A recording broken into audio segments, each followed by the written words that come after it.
वो कहते हैं सीधे ही साक्षी में उतर जाओ, इन बहानों की कोई जरूरत नहीं। ये औषधि सीधी ही गट की जा सकती है।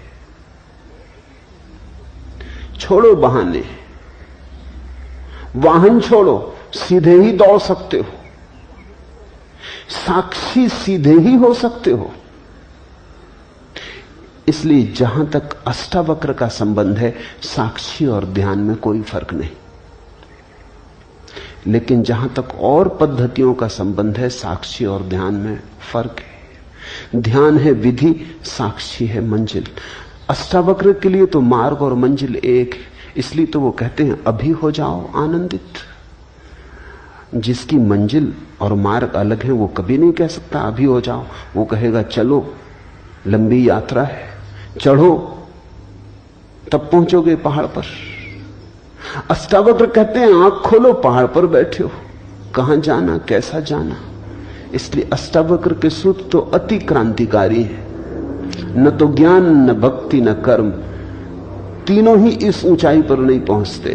शुद्ध साक्षी की बात है। ऐसा समझो कि दवाई गटकनी तक नहीं है, समझ लेना काफी है, बोध मात्र काफी है, सहारे की कोई जरूरत ही नहीं है, तुम वहां हो ही। लेकिन ऐसा होता है कि कुछ लोग असमर्थ हैं इस बात को मानने में। एक सूफी कहानी है। एक फकीर सत्य को खोजने निकला। अपने ही गांव के बाहर जो पहला ही संतों से मिला, एक वृक्ष के नीचे बैठे, उससे उसने पूछा कि मैं सद्गुरु को खोजने निकला हूं, आप बताएंगे कि सद्गुरु के लक्षण क्या हैं? उस फकीर ने लक्षण बता दिए। लक्षण बड़े सरल थे। उसने कहा ऐसे ऐसे वृक्ष के नीचे बैठा मिले, इस आसन में बैठा हो, ऐसी ऐसी मुद्रा हो, बस समझ लेना कि यही सद्गुरु है।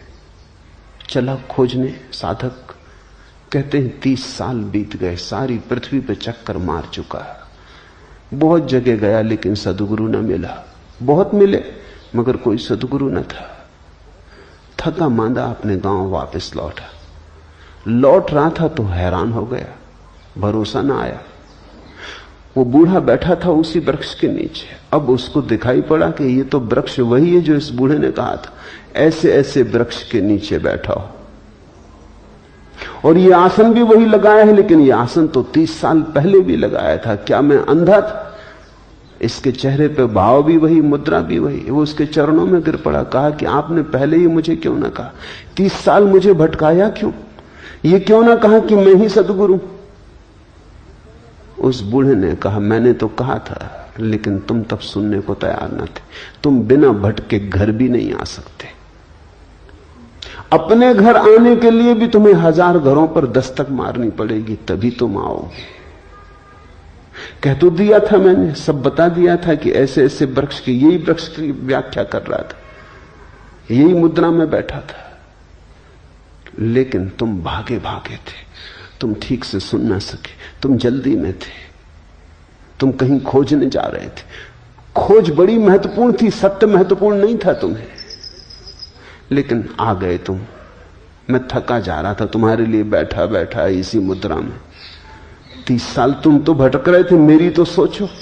इसी झाड़ के नीचे बैठा कि किसी दिन तुम आओगे तो कहीं ऐसा ना हो कि तब तक मैं विदा हो जाऊं। तुम्हारे लिए रुका था, आ गए तुम। 30 साल तुम्हें भटकना पड़ा अपने कारण। सद्गुरु मौजूद था। बहुत बार जीवन में ऐसा होता है, जो पास है वो दिखाई नहीं पड़ता, जो दूर है वो आकर्षक मालूम होता है। दूर के ढोल सुहावने मालूम होते हैं।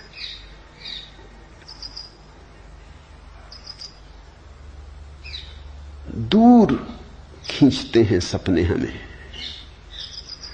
अष्टावक्र कहते हैं कि तुम ही हो वही जिसकी तुम खोज कर रहे हो, और अभी और यहीं तुम वही हो। कृष्णमूर्ति जो कह रहे हैं लोगों से, वो शुद्ध अष्टावक्र का संदेश है। न अष्टावक्र को किसी ने समझा, न कृष्णमूर्ति को कोई समझता है। और तथाकथित साधु सन्यासी तो बहुत नाराज होते, क्योंकि कृष्णमूर्ति कहते हैं ध्यान की कोई जरूरत नहीं। बिल्कुल ठीक कहते हैं।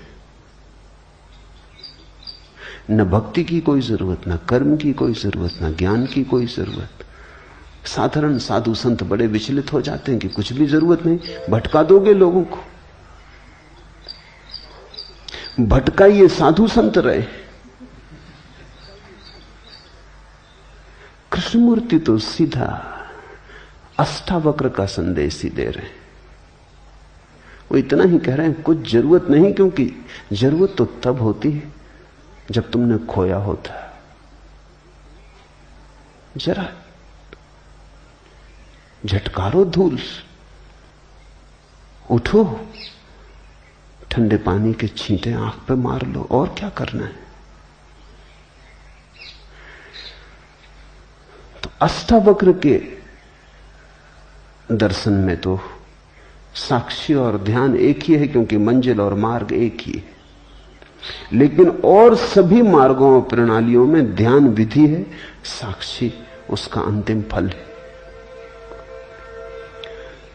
उनसे चित्तवृत्तियां और अहंकार किस प्रकार विसर्जित होते हैं।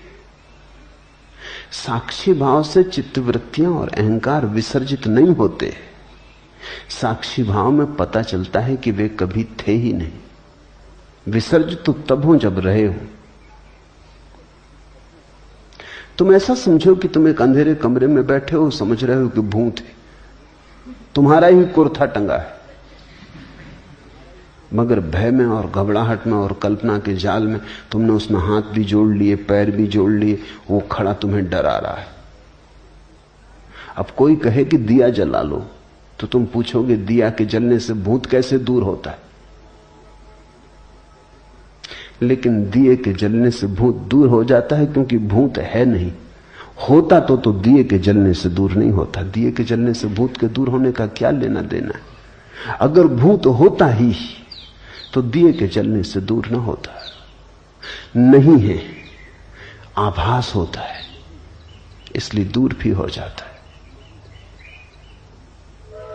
तुम हजारों ऐसी बीमारियों से पीड़ित रहते हो जो नहीं है, इसलिए किसी साधु संत की राख भी काम कर जाती है। इसलिए नहीं कि तुम्हारी बीमारी को राख से दूर होने का कोई संबंध। पागल हुए हो? राख से कहीं बीमारियां दूर हुई? नहीं तो सब औषधि शास्त्र व्यर्थ हो जाएं। राख से बीमारी दूर नहीं होती, सिर्फ बीमारी थी ये ख्याल दूर होता है। मैंने सुना है एक वैद्य के संबंध में, खुद उन्होंने मुझसे कहा, एक आदिवासी क्षेत्र में बस्तर के पास वो रहते, तो बस्तर से दूर देहात से एक आदिवासी आया। वो एक गांव में गए हुए थे, आदिवासियों का गांव था। वो बीमार था, तो वैद्य के पास लिखने को भी कोई उपाय ना था। गांव में ना तो फाउंटेन पेन था, ना कलम थी, ना कागज था। तो पास में पड़े हुए एक खपड़े पर पत्थर के एक टुकड़े से उन्होंने औषधि का नाम लिख दिया और कहा कि बस इसको तो एक महीने भर घोंट के दूध में मिला के पी लेना, सब ठीक हो जाएगा। वो आदमी महीने भर बाद आया, बिल्कुल ठीक हो गया, स्वस्थ चंगा। वैद्य ने कहा दवा काम कर गई? उसने कहा गजब की काम कर गई, अब फिर एक और खपड़े पे लिख के दे दें। उसने कहा तेरा मतलब? उसने कहा खपड़ा तो खत्म हो गया, घोल के पी गए, मगर गजब की दवा थी। और वो ठीक भी होके आ गया है। अब वैद्य भी कुछ कहे तो ठीक नहीं, अब कुछ कहना उचित ही नहीं। वो मुझसे कहने लगे, फिर मैंने कुछ नहीं कहा, जब ठीक ही हो गया तो जो ठीक कर दे वो दवा। अब इसको और भटकाने में क्या सार है? ये कहना कि पागल, हमने दवा का नाम लिखा था, वो तो तूने खरीदी नहीं, वो प्रिस्क्रिप्शन को ही पी गए, मगर काम कर गई बात। बीमारी झूठी रही होगी, मनोकल्पित रही होगी। मनोवैज्ञानिक कहते हैं हमारी 100 में से 90 बीमारियां मनोकल्पित। और जैसे जैसे समझ बढ़ती है, ऐसा संभावना है कि 99% मनोकल्पित हो सकती है। और एक दिन ऐसी भी घटना आ सकती है कि 100% बीमारियां मनोकल्पित हों। इसलिए तो दुनिया में इतने चिकित्सा शास्त्र काम करते। एलोपैथी लो, उससे भी मरीज ठीक हो जाता है। आयुर्वेदिक लो, उससे भी ठीक हो जाता है। होम्योपैथी, उससे भी ठीक हो जाता है। यूनानी, उससे भी ठीक हो जाता है। नेचुरोपैथी से भी ठीक हो जाता है। और गंदे ताबीज भी काम करते हैं। आश्चर्यजनक है। अगर बीमारी वस्तुता है तो फिर बीमारी को दूर करने का एक विशिष्ट उपाय ही हो सकता है। सब उपाय काम नहीं करेंगे। बीमारी है नहीं।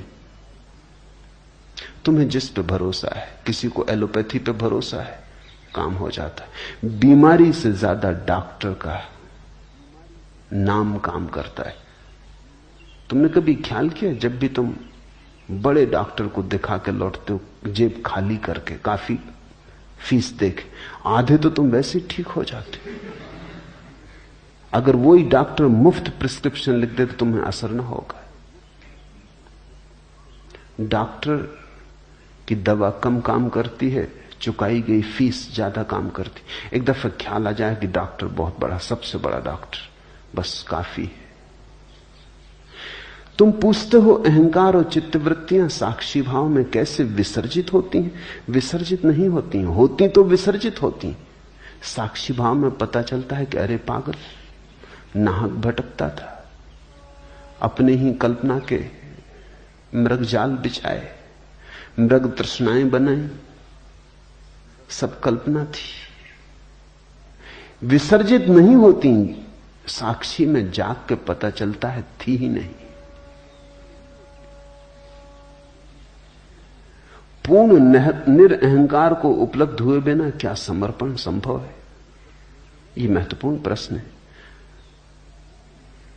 पूछने वाला कह रहा है पूर्ण निरअहंकार को उपलब्ध हुए बिना क्या समर्पण संभव है? लेकिन पूछने वाले का मन शायद अनजाने में चालाकी कर गया। निरअहंकार में तो पूर्ण जोड़ा है, समर्पण में पूर्ण नहीं जोड़ा। पूर्ण निरअहंकार के बिना पूर्ण समर्पण संभव नहीं है। जितना अहंकार छोड़ोगे उतना ही समर्पण संभव है। 50% अहंकार छोड़ोगे तो 50% समर्पण संभव। अहंकार का छोड़ना और समर्पण दो बातें थोड़ी हैं। एक ही बात को कहने के दो ढंग हैं। तो तुम कहो कि पूर्ण अहंकार को छोड़े बिना तो समर्पण संभव नहीं, पूर्ण समर्पण संभव नहीं। धोखा मत दे लेना अपने को। तो सोचो कि समर्पण की क्या जरूरत जब पूर्ण अहंकार छूटेगा, और वो तो कब छूटेगा, कैसे छूटेगा? जितना अहंकार छूटेगा उतना समर्पण संभव है। अब पूर्ण की प्रतीक्षा मत करो, जितना बने उतना करो। उतना कर लोगे तो और आगे कदम उठाने की सुविधा हो जाएगी। जैसे कोई आदमी अंधेरी रात में यात्रा पर जाता है, हाथ में उसके छोटी सी कंदील है, 4 कदम तक रोशनी पड़ती है। वो आदमी कहे कि इससे तो 10 मील की यात्रा कैसे हो सकती? 4 कदम तक रोशनी पड़ती, 10 मील तक अंधेरा है, भटक जाएंगे। तो हम उससे कहेंगे तुम घबराओ मत, 4 कदम चलो। जब तुम 4 कदम चल चुके होगे, रोशनी 4 कदम आगे बढ़ने लगेगी। कोई 10 मील तक रोशनी की थोड़ी जरूरत है, तब तुम चलोगे। 4 कदम काफी है।